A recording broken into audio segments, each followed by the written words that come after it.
15 years old or something, and got a tour of the Naval Academy, and I just fell in love with it. And that's the only place I wanted to go to school. And I kind of just, from that moment on, set my sights on what do I need to do to get into the Naval Academy and to play golf at the Naval Academy and to graduate the Naval Academy and become a naval officer, all those kinds of things. What's the next step? What's the next step? What's the next step? And just All right, welcome back to the Player Pursuits podcast. I'm your host, Alex Shattuck. Today we have a very special guest, another PGA Tour winner in Billy Hurley III. Welcome to the podcast, Billy. Hey, thanks, Alex. Thanks for having me. Yeah, it was really exciting to have you on. Right now I'm based out of the DC area. You're from Northern Virginia, and I kind of want to talk about your history, kind of growing up in the area. Your journey, which is a very unique one. Only service member to win on the PGA Tour, and how that happened, and what you're up to now. Yeah, thanks. Leesburg, Virginia, originally. Kind of my mom still lives in the house that I grew up in there in downtown Leesburg. So it's grew up playing baseball, golf, basketball, soccer. Kind of played everything that I could get my hands on, and gravitated towards baseball and golf. Turned out to be better at hitting the little golf ball than the bigger baseball, and that's kind of where we ultimately went down the path of working to play golf in college, and then went to the Naval Academy, played golf there, and that's where we started, thinking, maybe I could play golf at a even higher level than this. Fortunately fortunate, I should say, to make it to the PGA Tour and have a 7 year, playing 7 playing seasons out there, and did the Navy along the way, kind of, those 5 years out of school, and was a surface warfare officer, a couple of ships in the Navy, and wouldn't trade that time for the world. You said it was a unique path, and that certainly is a unique path to professional golf through a service academy and through the active duty ranks. But that was some of the best memories of my life, kind of leading sailors and making friends for life out of the Navy and all that kind of stuff. But that's the 30,000 foot view. There's a thread to pull along the way in all sorts of ways there, but I'll let you do that. Yeah, so absolutely. I mean, what inspired you to end up at Navy, going to the academy? I mean, obviously a very good junior, and I believe Navy is in the Patriot League, right? Sure. Yeah. Not a golf powerhouse. No, not at But all. what was the inspiration there? Yeah, I was a good junior player. I wasn't a great junior player. I could have played for George Mason or Virginia Tech or, maybe UVA kind of thing, but I was never going to play at Georgia, Florida, Oklahoma, any of those, Texas, in any of those schools, right? But I just ultimately fell in love with the Naval Academy. And certainly golf was a piece of that, in so much as if they didn't have a golf team, I might not have gone. I definitely wanted to play college golf, knew I was good enough to play college golf and Division One at a mid level, not at a major level kind of thing. And then I just got a tour of the Naval Academy actually after my freshman year of high school. So I was, 15 years old or something, and got a tour of the Naval Academy, and I just fell in love with it. And that's the only place I wanted to go to school. And I kind of just, from that moment on, set my sights on what do I need to do to get into the Naval Academy and to play golf at the Naval Academy and to graduate the Naval Academy and become a naval officer, all those kinds of things. What's the next step? What's the next step? What's the next step? And just charted that course and executed on it. Yeah, so during that time, we have a lot of nerds that listen to this podcast. They know kind of normal college golf world pretty well. What does college golf look like at a service academy that you think might be a little different as far as the experience? Well, it looks like a lot less practice than your average Division One athlete across any sport, really, not just golf. But um, we didn't normally get to the golf course till 3, 4 o'clock in the afternoon. We weren't able to Wow. just take morning classes and be at the course at noon every day, kind of thing. There were the days you could do that were the good days at the Naval Academy when you didn't have afternoon classes. But the academy academically is set up a little bit more like high school, I'll say, in that there's like 6 periods through the day, and different than high school in that you don't have class in every single one of those periods, but you have it in 75 or 80% of those periods, kind of thing. And so the athletic block, we'll say, of the day was 4 to 6 p.m. And that's kind of, when varsity practices happened. And so from just a time standpoint, right? That's much different than most other Division One athletes. And there's, NCAA rules around like practice times and that kind of stuff, but that's when the coach is present, right? That's so that's how that's regulated, is just by, an actual coaching time, not by actual time inputted. But we really only had the ability to do what the NCAA kind of allowed from a coaching time, because we just didn't have the time to do other stuff. On top of that, you're taking a lot more credits academically than most Division One athletes, right? I mean, the NCAA says you need 12 to be eligible, but the academy says the minimum is 15, and most semesters, take an 18 or 21 kind of thing. So just a lot more demands on your time, so a lot less time to play and practice golf or any other sport for that matter, Yeah, so, having a very good college career, I think you won, what, 7 times? right? Which is like a lot. Walker Cup member. Obviously a lot of success there. Probably implementing what half the amount of time is what No, the maybe. your peers were doing. What do you attribute to being able to do that? Is it a style of practice, just being extra dedicated during that time, practicing smart, or is there some other magical formula? No, I think you hit it on the head. Is that practice smart, learning how to get a lot done in a little amount of time, and not wasting any time was really a big key of practice at the Naval Academy. I think another key is just having pretty good fundamentals. I've seen lots of players come through the Naval Academy, and those who kind of had a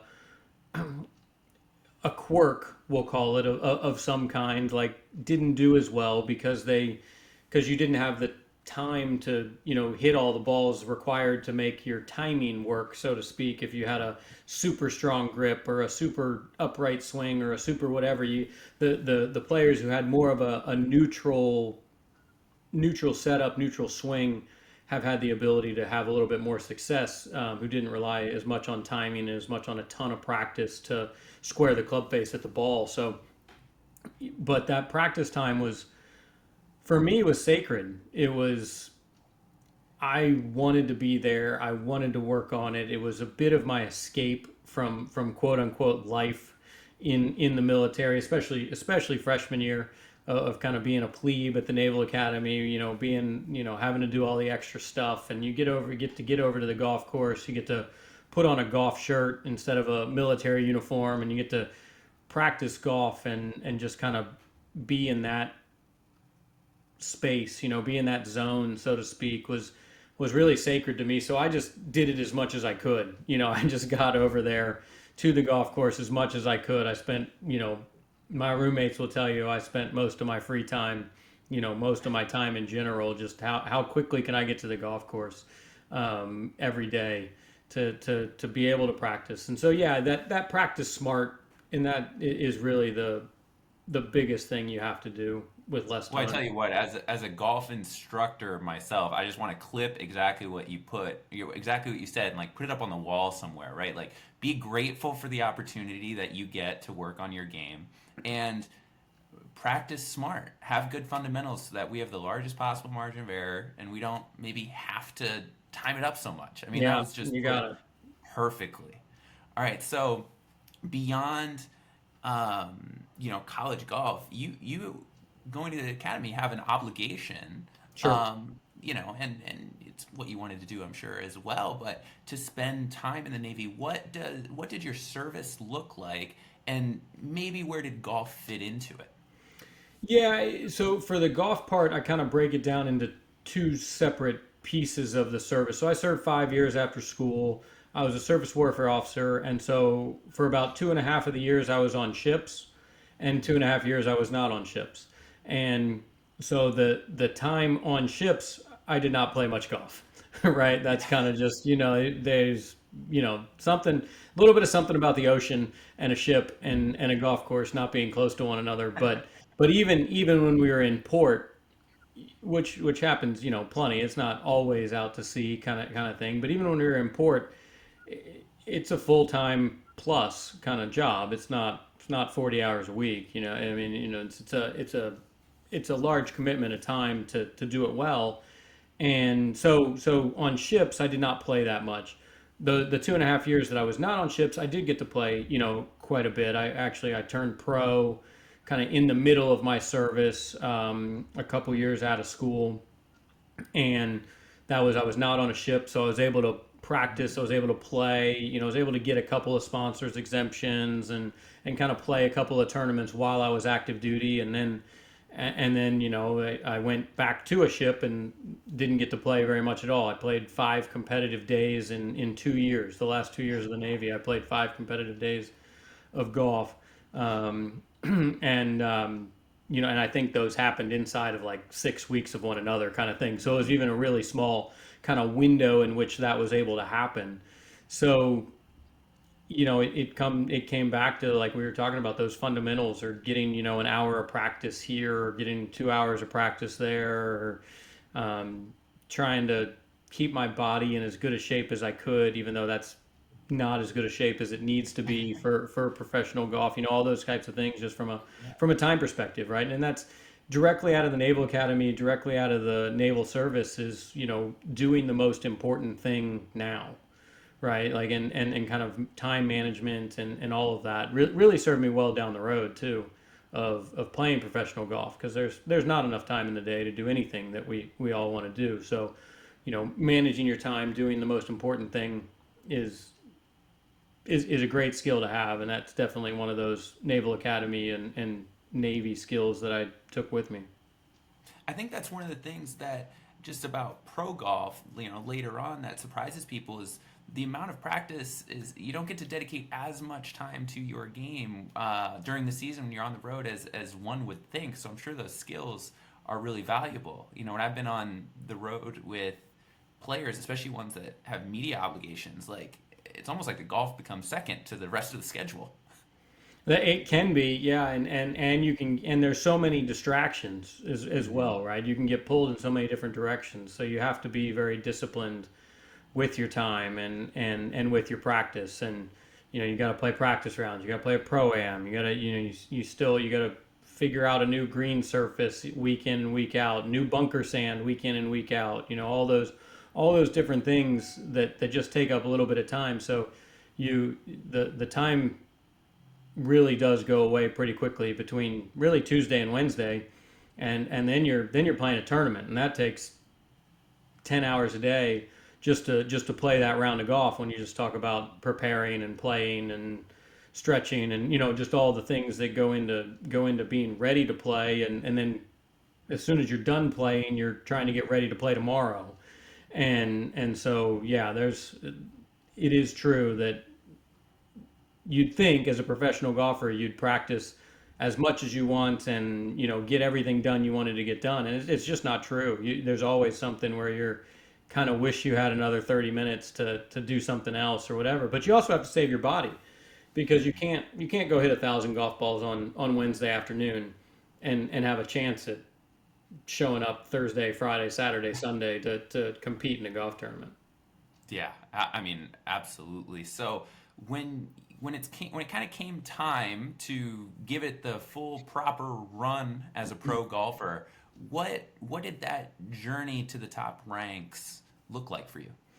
Well, I came straight out of active duty, kind of got out of the Navy in the summer of 2009, and I had spent the last 5 months at sea. So I had played I think I had played one round of golf in the last 5 months, and I got out of the Navy to play golf full time. So not exactly the on ramp that you're looking for as far No, as you didn't just, play a US Open or play a national championship or anything like that. no. I just got off the ship in Singapore and flew home and started started trying to get back into golf. So it was, so I think that I just started practicing every day, and playing playing, practicing every day, 6 days a week or whatever it was. And um, it was the first time in my life. I was 27 years old. It was the first time in my life where golf was the only thing in my life, right? I mean, I was married and I had a couple of kids and stuff, but it was the first time that my job was golf. Like, even we go back to talking about playing golf at Navy versus another Division I school. Is most of those guys are playing golf full time. Especially at the big schools, golf or class is secondary to practice and tournaments and playing golf. But I'm 27 now, just got out of the Navy, and this is the first time that golf is the first thing in my life from a time standpoint. And so, I just kind of got working at it, just kind of put a plan together, got back together with my instructor that I had worked with previously, and kind of got the plan back together, trainer back together, just all those things, just kind of like putting the pieces of the puzzle back together, and starting to work on what we needed to work on. And um, you know spent that summer of 2009 working on it. Knew I had to play some tournaments. I was going to go to Q school, later that fall, and knew that first stage of Q school couldn't be my first tournament, back from back into professional golf. And so I played a couple of mini tour events. I missed three cuts by combined three shots, and it was kind of a discouraging time of just missing cuts by a shot, even just on mini tours. But I knew I wasn't really quite ready to play at that time or compete at that time. But like I said, I knew I had to, just to be ready when I wanted to be ready for Q school. And so didn't do great at Q school. Well, I guess I got to second stage, but didn't make it through second stage. And so spent a year on the mini tours. Kind of this is 2010, so it's 14 years ago. And it was the Hooters tour and the e-golf tour. And Kind of the glory days of mini tour golf yeah, no, relative to it now. was actually some of the peak days of mini tour golf. That is certainly true. I won one of the well, the thing that springboarded me, like, forward that year, was I won one of kind of the Hooters tour had a couple of tournaments that they made like their majors, and they had injected a little more money into the purses, and I won one of those. And so that was kind of the, like, springboard, because it Springboard, was, yeah. yeah, it was getting a little frustrating. I had not quite played the golf that I wanted to play, and had not quite had the success that I felt like I should have had, and that my kind of college and amateur resume would say I should have. And obviously, I pressed pause for 5 years, 3 to 5 years, kind of in there. But um, yeah, that was kind of the springboard that was like the okay, now we're off to the races. Now we're going. So um, that year in 2010, I got to final stage. Didn't play well at final stage, so I got to the Nationwide Tour. Now the Corn Ferry Tour. Got to the Nationwide Tour, and then played 2011 on the Nationwide Tour. Finished 25th on the number. That was back in the days when it was 25 spots to the PGA Tour. I finished 25th, and got the last spot up to the PGA Tour. And so 2012 was my rookie year on tour, and I played seven seasons out there. Yeah, so obviously PGA Tour winner. So, and you kept your card for a long time, which is harder than people think it is. Yeah, um, you that's know, true. what was your best season, or what did winning on the tour feel like?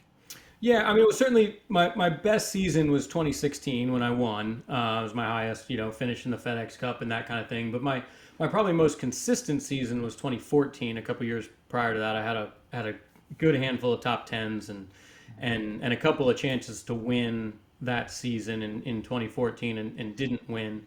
But that's actually what prepared me to win in 2016.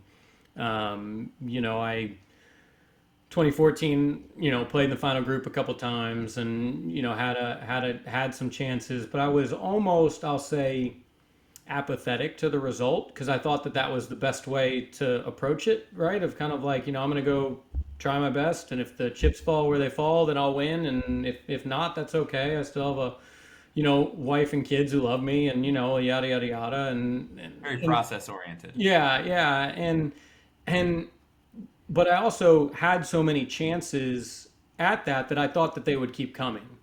And then I played 2015 and kind of struggled in 2015 and didn't really have a chance to win in 2015. And so then the chance to win comes back around in 2016, and I approached it for that weekend, especially that Sunday, much differently. Of I had a new thought of like, you actually don't know how many more chances you're going to get to win, so you better win today. You need to go do it as opposed to kind of, waiting for it. You need to go do it. And that doesn't change anything about how I hit golf shots or what I did that day necessarily, but it was just a little bit more of a mindset of taking it as opposed to letting it come to me. And like I said, I didn't hit more aggressive golf shots, or I didn't, try and make more 20 footers and risk rolling them 4 feet by or anything like that. But just there was just this sense that day that um, you don't know how many more of these you're going to get. Like I said, in 2014, I thought I was going to get 3 to 5 a year, like I had for the next 5 years, right? And then 2015, I had zero. And so you kind of go, wait a second, like these are a precious commodity. They're not an abundant supply. And so when you get the chance, you got to take it and do it. Yeah, I really like the way that you talk about that. Like, the change in mental approach doesn't mean that you have to play aggressively or take chances you wouldn't normally. It's more so just a change in the mindset and just kind of your approach to the day than anything Yeah, else. that's exactly right. The game of golf. It's both challenging and rewarding, requiring focus, concentration, and the ability to tune out outside distractions. Peak performance is achieved through a synergy of body and mind. Shell Golf Apparel is designed with advanced textile technology that moves with you, with four-way stretch and moisture-wicking properties that keep you cool and dry. Visit shell.shop today and get 40% off the entire golf collection using promo code PlayerPursuits. Now, back to the podcast with your host, Alex Shattuck.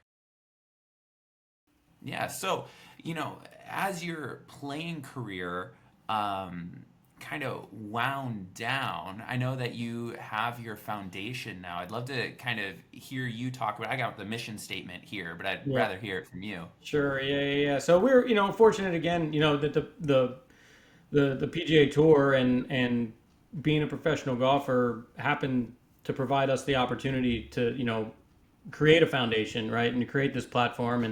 And so my wife and I kind of took a look at it. We knew we wanted to focus on military, obviously coming from the Naval Academy, coming from the Navy, but we wanted to take a look out there of what's not being done in that space, right? And there's so much need, and you can never fill a need entirely, but we wanted to fill like the greatest gap, not kind of be additive to a gap that was already fairly well filled. And it really, we landed on military families, and kind of just the simple synopsis is that the whole family unit is in the military, not just the service member.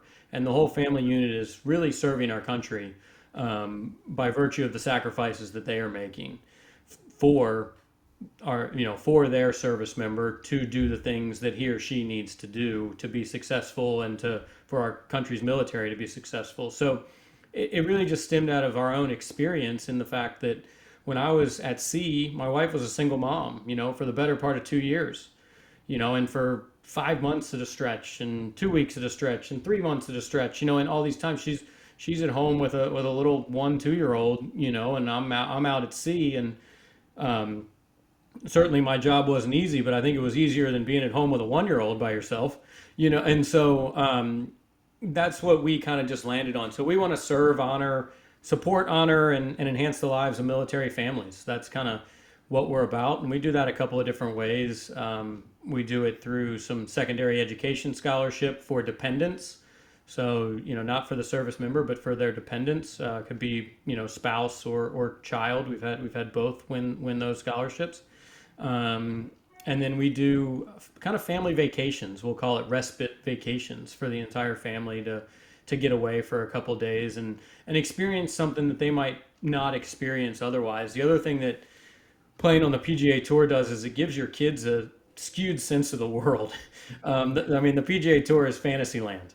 And it's, I mean, for golfers, it's a bit of a fantasy land, but for families, it's a greater fantasy land. And they have opportunities for my kids at 5, 7 years old to swim with dolphins and to backstage pass to SeaWorld and to, have petting zoos with, at I'm blanking on the name, Jack Hanna in Columbus, like the greatest, veterinarian people on earth. And just all these experiences that don't exist in the world simply because I can hit a little white ball better than many. And so we said we wanted to do that for military families. We wanted to, how can we give them an experience that they wouldn't otherwise have? And so that's what we've done with our vacation program as well. Well, that's just so amazing. Just giving people that are really serving us an opportunity to experience things that they may not have access to, that they really, should. And Yeah, no, it's exactly right. So we're very fortunate to have a nice donor base who agrees with us and wants to, support military families. And we've built a nice thing at the So BH3 Foundation. where can listeners kind of help out, whether that's go to an event or donate money? Like where can they Yeah, find that sure. info? So absolutely. Yeah, thanks. It's billyhurley3.com. It's billyhurley, the number 3.com. And I'm sure we'll have that linked one, down yeah, for YouTube and all that as well. yeah, great, thanks. And then there's a foundation tab, there, and you can learn more about the foundation. You can donate directly, from there, kind of with a credit card. We're a 501(c)(3), so all donations are tax deductible. And then we have a tournament. Our primary fundraiser raises probably 80 to 85% of our yearly uh, contributions, we'll say, is May 6th this year in Annapolis, Maryland.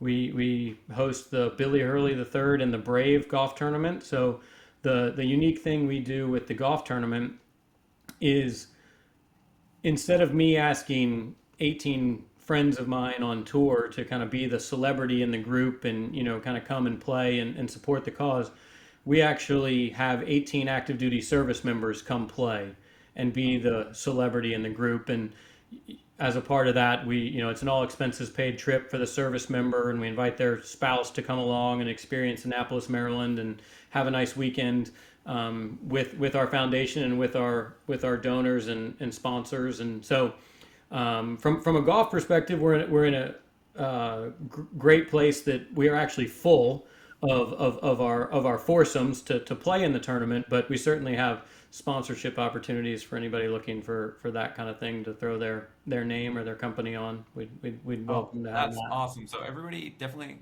go check that out. And before I let you go, Billy, I want to ask a couple more questions about sort of where you think, the PGA Tour is now. Obviously, it's a kind of controversial time as a player, as a fan. Everyone's got their Sure. take. So being in the kind of the most recent generation, what is kind of your take on what's going on? Well, I don't know much more about what's going on than anybody listening to this can read in the newspaper, so to speak.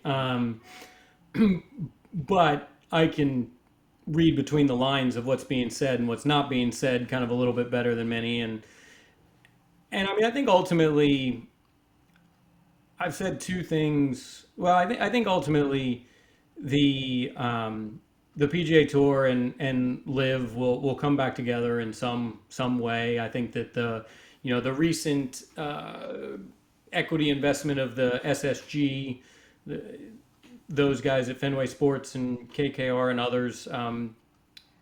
That's just step one in the kind of order of operations. It's not a one and done, and this thing's all now done and over. And I think that's just step one. And later this summer would be my guess is to win kind of the actual what was termed the framework agreement with the PGA Tour, and PIF kind of gets resolved and kind of pulled back together. And there's a lot of moving pieces in there, and there's a lot of hurt feelings in there, and there's a lot of things that have to kind of get smoothed over and whatever. But it's it was not handled well by many, from both sides, all the way across the sphere of professional golf, in my opinion. And it probably could have not been as divisive as it became. It was going to be divisive. I mean, anytime there's a competitor in a market, it's going to be divisive. Nobody likes having customers taken from them, right? Or whatever. But I don't hold any hard feelings against anybody who's playing for Live right now. I mean, we are all independent contractors, and we are all have the ability to make our own business decisions as independent business people. And those guys made the choice that this was what was best for them, and guys who stayed on the PGA Tour made the choice that that's what was best for them. So I think ultimately, if you look 3 years down the landscape, I think you end up with a global tour. Roy McIlroy started to talk about this. I mean, one of those deals where you kind of feel a little weird saying I said this 8 years ago, but I said this 8 years ago. And just having this top 50 or so, I think the signature events is like step one towards that kind of elite tour. The PGA Tour has always kind of had this ABC ranking of tours, even though they're all under the PGA Tour, name and FedEx Cup and all that stuff. There's, if you're a major winner, you're playing on a different tour than if you're a rookie on the PGA Tour, right? You are not playing the same golf tournaments, maybe once or twice a year. Do you see, when I was a rookie, I played two events Tiger played, or something like that, right? I mean, like, so it's just, it's not the same tour, and it never has been. Now we've just acknowledged that. We've said it out loud that we're kind of going to have two tours, this signature event tour and the full field tour. And I think that'll only grow in a sense and become more global. And I think that you'll kind of have this PGA tour and PGB tour, so to speak, and guys will be trying to get into that A-list schedule. I think it needs to be less people that are fully exempt into that schedule. Like right now, you have 50 people fully exempt into the signature event schedule. I They made think it that so hard. The circumstances have to be almost perfect for you to play your way in. that's exactly right. I think there needs to be more kind of, shuffle up and shuffle down in that, which would probably pull it to, 30 exempt into that. And then, another, however you structure it to have, 70, 72 players in the field, but a little bit more churn. To use the tour's word, they say there's going to be 18% churn. I challenge that assumption, and look forward to which way the data falls out on that. But we'll see. But I think that the long term thing, especially as you see, Live get kind of pulled back under the same umbrella, will be 12 event schedule, plus the majors that kind of is global, and happens twice a month kind of thing, right? So there's like some sprinkling. It almost like, well, just the best analogy is Premier League and Champions League soccer in Europe, and I think that's kind of where the PGA Tour will end up with a global schedule. Yeah, and that won't be quite so U.S. centric Yeah, I mean, I think anymore. it still will be U.S. centric, right? I mean, 50% maybe, but not 95%, right? Yeah. All right, so Anthony Kim is back. Wow. We're Yeah. gonna see you dust off the clubs too? Yeah. Boy, Anthony Kim's a great player. We played the Walker Cup together in 2005, and he was far and away the most talented guy on that golf course when we were there for the Walker Cup back then. But it'll be exciting to watch him play. I don't know what my playing career going forward looks like. I had back surgery a couple of years ago, and just haven't gotten back to full speed, full stamina. Any more than about 3 days in a row hurts hurts enough to not be able to do it at a high level, kind of thing. And so, yeah, I'm hopeful that my leg, it's a sciatic nerve kind of regeneration issue. I'm hopeful my left leg will let me do it, and if it doesn't, we're starting to, you know, no no rush to what's next, but starting to think about what's next and put a couple of those pieces of the puzzle together. Well, awesome. Billy, you were a great guest. I was so happy to have you on. Any kind of parting words? Anything else you want to plug quick? I just gotta say, beat Army. That's it. Thanks, Alex. You got it. Thank you so much for coming on.